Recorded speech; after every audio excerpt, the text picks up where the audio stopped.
The Dow just plunged 1,000 points, gold has hit an all-time high, and this is the first time a sitting president has threatened the independence of the Federal Reserve. What I'm about to share with you isn't just a market update, it is a fundamental shift in how the markets are going to react in the coming weeks. I'm Samuel Leach, and in the next 10 minutes, I'm going to be breaking down exactly what happened in the markets today, where the opportunities are, and how you can profit from this crazy volatility. Stay with me because what you're about to learn may be the difference between financial losses or huge gains. I'm going to be explaining exactly how, with a 78% probability, you can profit from this crazy volatility. Take a look at the Dow, down about 3% right now, almost 1,200 points. Markets falling after President Trump once again criticized the Federal Reserve Chair, Jerome Powell, calling him a loser. Let's break down exactly what happened today. The Dow Jones has plummeted well over 800 points and it's continuing to fall whilst I'm filming this. But this wasn't just another sell-off in the markets, this was a direct attack from a sitting president attacking the independence of Jeremy Powell and the Federal Reserve. This sell-off was caused by something we have never seen before, a sitting president attacking the Federal Reserve Chair, Jeremy Powell, calling him a loser, telling him he's too slow, and overall attacking the independence of the Federal Reserve. This is a huge risk, and this is why we're seeing the market sell off. So why does this matter? Because central bank independence has been the cornerstone of economics for decades. When politicians control monetary policy, this always leads to a damaged economy, increased inflation, currency devaluation, and instability. Meanwhile, gold has surged over $3,400 an ounce. It's currently sat over $3,425. This is a crazy move, and this is all shown due to heightened issues around the markets. This is a clear signal that smart money is seeking safety amongst all of this volatility. With gold moving so high, it's very clear we've got heightened geopolitical tensions, specifically around the tariffs. China is obviously retaliating and is also going to retaliate against those that are bowing down to the US tariff changes. So this is now creating a split dynamics between Asia and the West, and I think this is going to be a big point that I'm going to be focused on watching this week. We've also got threats to the central bank independence. This is something that shouldn't be happening, and overall it's putting off investors from US markets and US assets. And then in turn, with all of the tariffs, all of the geopolitical tensions, the independence risk here of the Fed, this is causing a large amount of interest around the inflation trajectory and what's going to happen with inflation. Trump is sitting here saying that interest rate cuts need to happen and the market's all good. The Fed is saying something completely opposite. This sort of conflict is not good for the markets, and that's exactly what we're seeing. So Goldman Sachs recently raised their end of year 2025 outlook for gold to over $3,700 an ounce. Now let's be honest, we're making a solid move in this direction, and I wouldn't be surprised if Goldman Sachs adjusts their outlook to even higher with the way that we're going currently. We see gold is currently sat at $3,425. This is a great opportunity for intraday plays to the upside, buying the dip, exiting at daily highs. I don't really see any reason for gold volatility to decrease, especially with all of these tariffs. We may have a pause, but overall we're going to see heightened volatility. So we have gold at $3,400. We've got WTI crude looking at that $60 level, and I think with the markets being uncertain, we're going to see downwards pressure on WTI, so keeping a close eye on that $60 barrel hook is going to be important. If we break that, we could have further downside risk there. However, we are seeing a strong UK FTSE 100. Now, the reason why we're seeing a strong UK FTSE 100 is because we're not really heavily tied to the China-US tit-for-tat tariffs. We're not really involved in that. We don't have that exposure. So we're seeing a strong resilience coming into UK assets. And I think overall this week, we're going to see the markets really push higher on the FTSE 100, just because we're going to see global traders understand it and see that and take full advantage of the low P ratios of the FTSE market in comparison to the US markets, especially during this correction period. But here's what most analysts are missing completely. This isn't just the markets are scared. They are mispricing risk. And here is potentially one of the biggest trading opportunities in decades. And in the next few minutes, I'm going to show you exactly how you can take advantage of this opportunity. So let's talk about the confrontation here between Powell and Trump. Trump is crossing the line and should be really getting involved in how the Fed is managing their rates.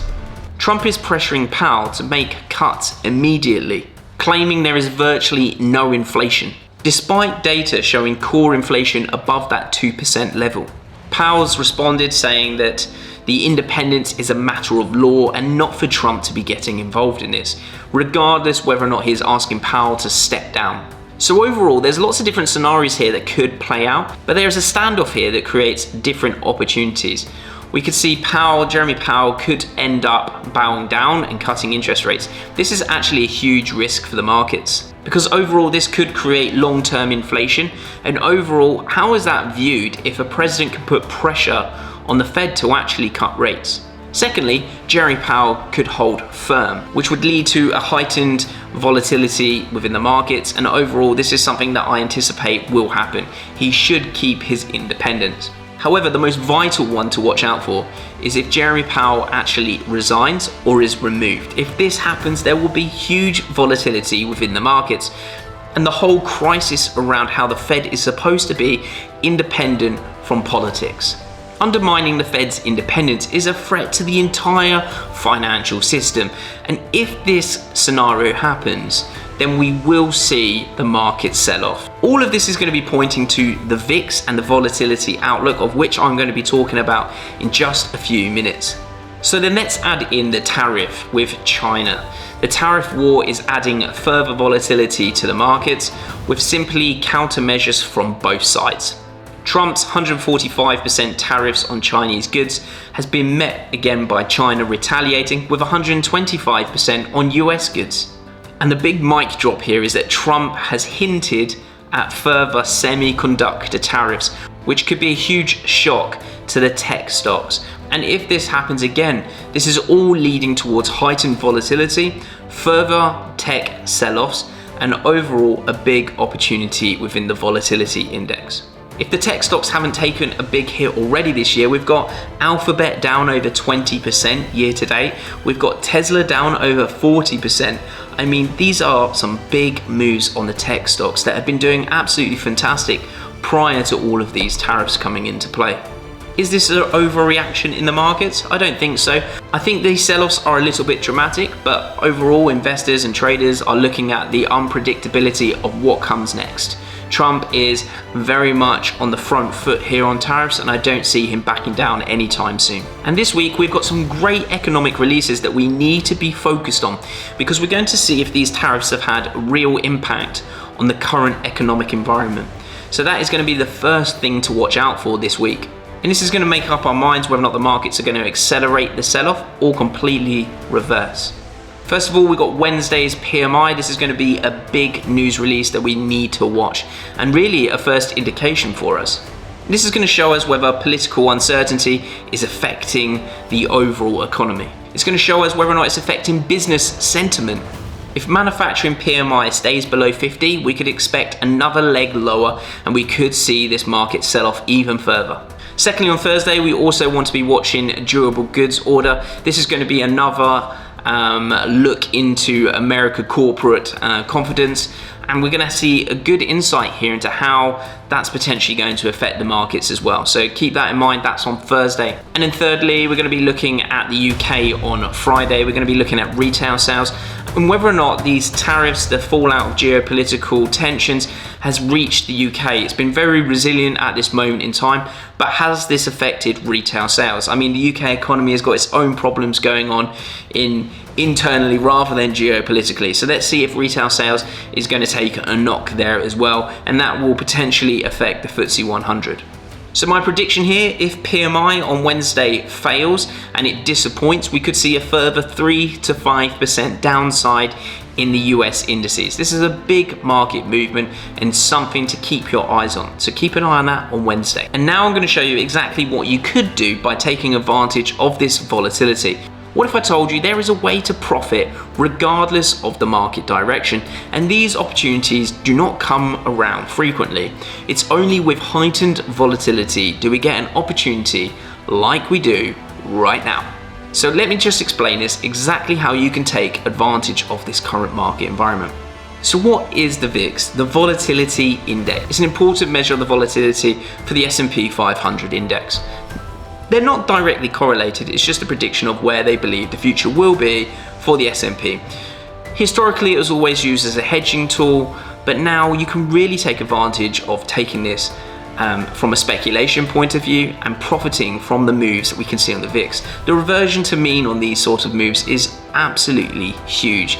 I mean, historically, we saw this last week when I was away actually on holiday, and we saw the tariffs and the reaction to that and that fallout. We saw the VIX there rally over 40 and shorting straight into that at 40, reversion to mean back out at 30 was a great move, over 25% profit within 24 hours. We could be potentially setting ourselves up for that exact same move again. If the Fed's independence is at risk, if PMI disappoints, then what's going to happen to the S&P? It's going to sell off, it's going to drop. And these are areas that we want to ultimately happen, because when we have this, fear increases. Hedge fund managers want to offset and protect their equity portfolio, and then overall they will hedge with the VIX, and the VIX will naturally increase as those safety premiums for that risk off momentum is going to overall increase. And this is what we are going to take advantage of. Every time that we see increased fear, you'll see the VIX surge. But as I always say, if I'm holding a gun to your head, you're going to be scared for the first 5 minutes. You're going to be wondering why I haven't pulled the trigger after 10 minutes. And after a day, you're going to be getting bored of me. This is exactly what we want, because we are shorting fear. We're saying that fear is not going to last forever and it will ultimately revert to its mean. This is something that you can all take advantage of, especially those that are equity trading or forex trading in the markets. Where I trade my VIX futures, I trade them at wilddfx.com. It's one of the best, I enjoy it. Now, the most important part about this is that the futures is showing where they anticipate the VIX to be in the future. And we can see this decreasing by over 17% over the next few months. This is already where the futures are predicting where the market will be. So that gives us an insight that the reversion to mean is already happening, because fear will never stay elevated for a prolonged period of time. It just doesn't happen. It happens in spikes. Now, you can look at the VIX chart that I've got presented here on the chart, and you'll see that there is pretty much 100% certainty that the VIX, when it's trading above 35, will always revert back to 25 and eventually even lower, back down to 15 or 16 in a normal economic growth cycle. So this is something that we can all take advantage of. It's not a matter of if, it's a matter of when. So for sophisticated investors, you can take advantage of this by shorting into the futures on WildDFX, on the VIX contract. It's very important that you utilize this, especially if your equity's weighted, so that you can take advantage of that downside movement. Overall, you're hedging your portfolio, but you can also speculate and get huge upside. We're talking 25% in a day. The VIX itself today has moved over 8% to the upside. We're not at a point where we're ready to short right now, but if PMI numbers disappoint and we also see the Fed's independence, especially if Jeremy Powell steps down, we're going to see an increased heightened risk here. And if the VIX is trading north of 35, ideally at 40, I'll be starting to short into this and take full advantage of the VIX reverting back to the mean over the coming couple of weeks. So overall, what is my trade outlook for this week? I'm going to be heavily focused on these releases, especially PMI numbers on Wednesday, retail sales on Friday in the UK. But also, let's not forget, if the Fed's independence is at risk and Powell does step down, we're going to see gold move even higher. So trading gold intraday is going to be good opportunities. Buying in on scalping strategies here on 15-minute pullbacks, reverting back to pivot points. For those that are interested, my pivot point links will be in my description. GMT pivots really do help with those pullbacks, analyzing them, and you can utilize that to get back out at the previous high. So gold intraday longs is going to be another focus point for me. And overall, defensive stocks have been a huge part. So if you're an equities trader, I've just exited Huntington Ingalls Industries. In this video over here, I called it back in January that I was looking at it, and they was ultimately awarded a $1 billion contract by the US government. Why wouldn't they rally? That was a huge 27% gain for me in a defensive stock. And every time that the markets crash, you want to be focused on defensive stocks, utilities, stocks like National Grid, electricities, Unilever, well diversified needs, not wants, and moving away from those growth and tech stocks, the Magnificent Seven, in these sort of environments is where the trading plays are going to be. Also, if you want to subscribe to my free stock newsletter that I release every single week, then click the link in the description. It's 100% free and you can see exactly where my focus is on the outlook of the week.